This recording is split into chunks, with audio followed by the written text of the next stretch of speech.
Hi, this is Jincy. ഞാനിപ്പോൾ ഓസ്ട്രേലിയയിലെ capital നഗരമായ ക്യാൻബറയിലാണ് നിൽക്കുന്നത്. ക്യാൻബറ എന്ന് പറയുമ്പോൾ തന്നെ നമുക്ക് കേൾക്കുമ്പോൾ തന്നെ അറിയാം ഇത് നല്ല തണുപ്പുള്ള സ്ഥലമാണ്. ഇപ്പം വിൻ്ററിനോട് അടുത്തുള്ളൊരു സമയമായതുകൊണ്ട് ഇവിടെ കാലാവസ്ഥ എന്ന് പറഞ്ഞാൽ ഭയങ്കര തണുപ്പാണ്. എനിക്കിപ്പം തണുത്തിൽ നിൽക്കാൻ പാടില്ല, എന്നാലും ഞാൻ അഡ്ജസ്റ്റ് ചെയ്ത് നിൽക്കുവാണ്. ഇതെന്ന് പറഞ്ഞാൽ ക്യാൻബറയിലെ ഒരു പാർക്കാണ്. ഇവർ ആർട്ടിഫിഷ്യലായിട്ട് ഉണ്ടാക്കിയേക്കുന്ന റിവറാണ്. നമുക്ക് വിശ്വസിക്കാൻ പറ്റില്ല, കാരണം നമ്മുടെ നാട്ടിലൊന്നും ആർട്ടിഫിഷ്യൽ റിവർ എന്ന് പറഞ്ഞാൽ അതൊന്നും അത്ര പോസിബിൾ ആയിട്ടുള്ളൊരു കാര്യമല്ല. പിന്നെയെന്ന് പറഞ്ഞാൽ ഈ റിവറിൻ്റെ ഓപ്പോസിറ്റ് സൈഡിൽ കുറേ കെട്ടിടങ്ങളൊക്കെ ഉണ്ട്. അതൊക്കെ കാണുമ്പോൾ തന്നെ വളരെ ഭംഗിയാണ്. പിന്നെ ഈ ഉണ്ടാക്കിയ സ്ഥലങ്ങളെല്ലാം ഇവർ നല്ലതായിട്ട് പ്രകൃതിയെല്ലാം സംരക്ഷിച്ച് നല്ല രീതിയിൽ ഉണ്ടാക്കിയെങ്ങനെയാണ്.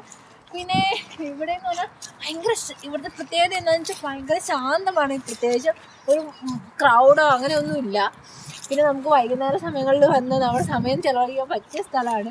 പിന്നെ ഇങ്ങനെ നോക്കി നിന്നാൽ നല്ല ഭംഗിയാണ് ഇവിടെ ഈ പ്രദേശമൊക്കെ കാണാൻ. പിന്നെ നമുക്കിപ്പോൾ അങ്ങോട്ട് നോക്കിയാൽ അവിടുത്തെ ഹൈവേ കാണാം. അതിലൂടെ ഒരുപാട് വണ്ടികൾ പോകുന്നുണ്ട്. പിന്നെ അതിൻ്റെ അപ്പുറം ഒരു മൊട്ടക്കുന്നാണ്. അതെന്ന് പറയുമ്പോൾ ശരിക്കും പറഞ്ഞാൽ ഇടയിലിടയിൽ കുറച്ച് മരങ്ങൾ മാത്രമേ ഉള്ളൂ. അതും ഇവർ നട്ടുപിടിപ്പിച്ചെങ്ങനെയാണെന്ന് ഞാൻ പറഞ്ഞു കേട്ടേക്കണേ.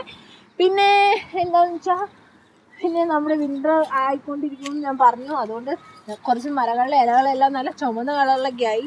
ഇപ്പോൾ അതാണെങ്കിൽ ഇപ്പം തന്നെ അത് കൊഴിയും, കാരണം വിൻ്റർ ആയിക്കഴിഞ്ഞാൽ പിന്നെ അവിടുത്തെ മരങ്ങളിലൊന്നും ഇലകളൊന്നും ഉണ്ടാവില്ല. പിന്നെന്താ ശരിക്കും ഭയങ്കര ഭംഗിയാണ് ഈ സ്ഥലം കാണാനായിട്ട്. പിന്നെ ഇവിടെ ചിലപ്പോൾ ആൾക്കാർ ബോട്ടിംഗ് ഒക്കെ നടത്താറുണ്ട്. ഇവിടെ വെള്ളം വന്ന് പ്രത്യേകിച്ച് ഇവരുടെ ഹോളിഡേയ്സിൽ ഇവിടുത്തെ ആൾക്കാർ എങ്ങനെയാണെന്ന് പറഞ്ഞാൽ വീക്ക് ഡേയ്സിൽ മുഴുവൻ ജോലി ചെയ്യും, ഹോളിഡേയ്സിൽ നന്നായി എൻജോയ് ചെയ്യുന്ന ആൾക്കാരാണ്. ഇവർ എപ്പോഴും ലൈഫ് എൻജോയ് ചെയ്യാനായിട്ടാണ് കൂടുതൽ മുൻതൂക്കം കൊടുക്കുന്നത്. അപ്പോൾ അതിന് വേണ്ടിയിട്ടാണ് അവർ ഈ ആർട്ടിഫിഷ്യലായിട്ടുള്ളൊരു പാർക്കും ഒരു റിവറും പാർക്കും എല്ലാം ഉണ്ടാക്കിയേക്കുന്നത്. സോ നമുക്ക് കുറച്ച് നേരം ഈ പ്രകൃതിയുടെ ഭംഗി ആസ്വദിക്കാം.